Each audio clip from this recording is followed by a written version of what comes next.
What are you making? Hello everyone, welcome back to my channel. If you're new to my channel, welcome. Today I'm gonna show you how to make banana chin chin. Bananas are sweet and nutritious, so instead of making the regular chin chin, why not add more flavor and nutrients? So let us get started. I'm gonna start with the dry ingredients. I'm using 5 cups of all-purpose flour.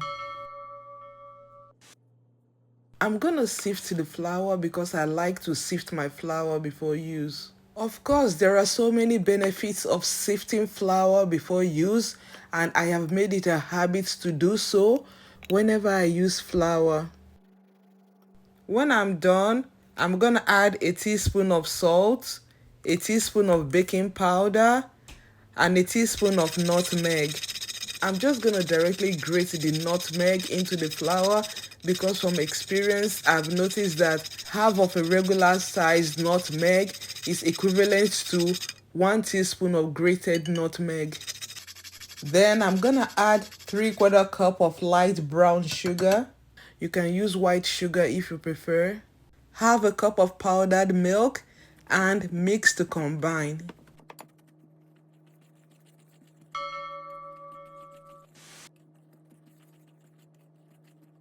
When I'm done, I'm gonna add the butter. I'm using unsalted butter. That's why I added 1 teaspoon of salt. The butter should be soft so that you can blend it in. Margarine is the traditional ingredient used in making chin chin.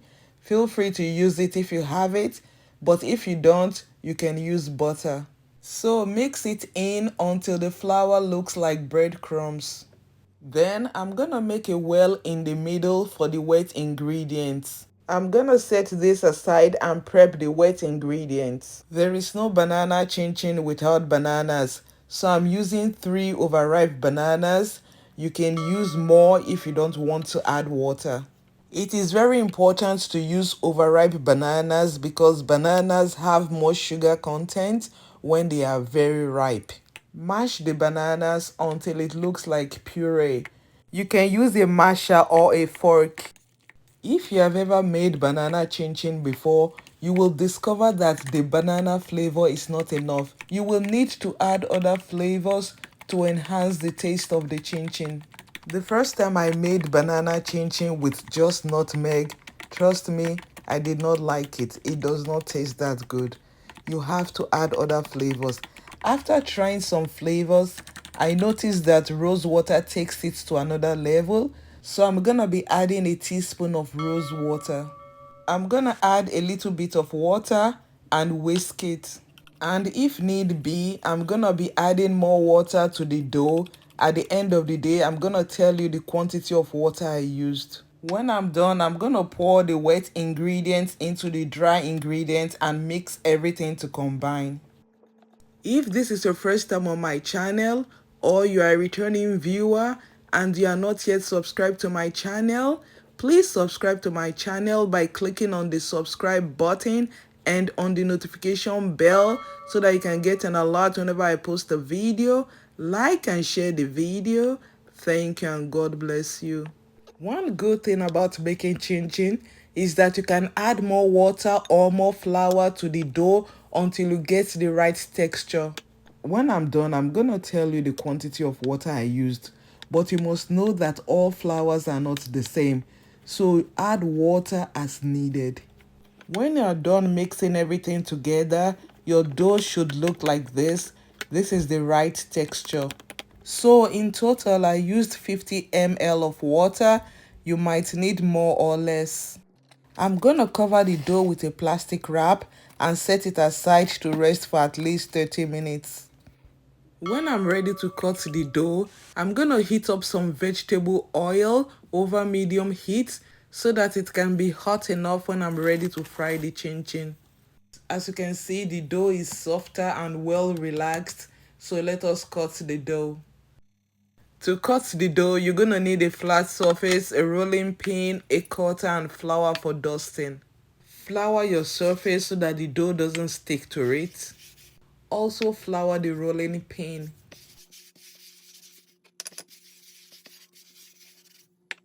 Place the dough on the board and cut it into manageable size. I like to cut mine into 4 parts. Roll out the dough until it becomes very flat. Yes, it has to be flat because the chin-chin will double in size once you begin to fry them. In order for the dough not to stick to the board, I like to lift it off the board once in a while. And if it sticks to the board, that means the dough is too soft. You need to add more flour. After the dough is rolled out, sometimes it is not even. You have to feel it with your hands, and if it is bumpy, that means it is not even.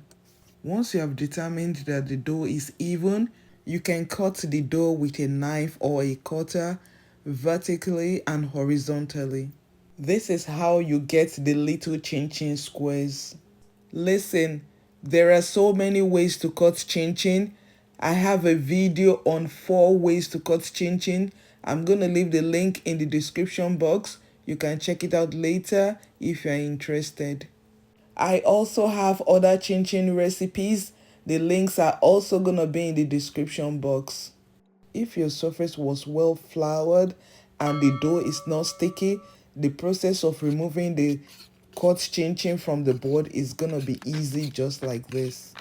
So I'm gonna repeat this process until I'm done. Don't worry about how flat they are right now. Once you start frying them, they're gonna double in size. So let us fry the chin-chin. You can check to see if the oil is hot enough with a skewer or a piece of the dough. If you see bubbles around the skewer or the dough, that means it is hot enough. Once the dough gets into the oil, stir it, don't leave it in a clump, and you have to stir it at intervals so that they will develop a uniform color. Let me use this time to send a very special shout out to all those that have subscribed. You guys are the best. I love you. Thank you and God bless you. How long do you fry chin chin? It usually takes about 10 to 15 minutes. And you can also fry them to your desired shade. If you have a desired shade, fry them 1 or 2 shades lighter, because when you bring them out of the oil, they will continue to get darker. And when they are in the oil, don't wait for them to be crunchy, because that happens when they cool down. If you wait until they are crunchy in the oil, that means they are gonna be burnt. This is another shape of chin chin. Like I said earlier, there are different ways to cut chin chin. If you want to know how to do this, check out the link in the description box. I would have shown you how to cut it in this video, but the video is already too long as it is. So if you want to know how to cut chin chin, check out the other video.